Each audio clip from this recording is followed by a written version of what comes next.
is disappointing that we won't be able to worship together in our respective churches this Easter. We need to remember what Jesus told the Samaritan woman, though, that the time is coming and is now here that people will not worship the Lord in Jerusalem or on top of the mountain, but in fact, the ones who worship the Lord must worship God in spirit and in truth. So here's our opportunity to put the teaching of Jesus into practice. And this Easter we'll worship the Lord in spirit and in truth. And it's all going to be all right. We just don't know what all right looks like yet. I've got a great prayer tonight. This is by James Carroll. It's called Teach Us to Pray. It's based on Romans 8:26. The early ones of us, O Lord, asked you how to pray. You answered only with your life, saying nothing about the what or how of effective words. You conducted no workshops, gave no formulas, but only one sign, the sign of Jonah and others, who came to terms with God and lived through it barely.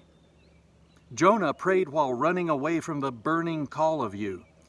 The prayer of Jacob was a divine wrestling all night, a going on with blessing in his ears, limping in his legs. Tortured Job's prayer was of manure, flies, cruel fate, and the theology chatter of his preacher friends. Prayer for Moses was the struggle that ripped him away from the shepherd peace he wanted so desperately.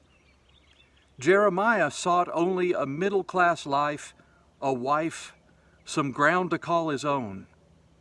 Prayer for him was cursing out God from jail.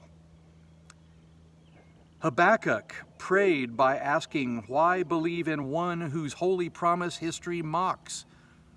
Paul had it out with God over the thorn in his flesh, and all he ever got was no. We would learn to pray, O Lord, yet we shrink from true coming to terms with you. Help us to and through Gethsemane.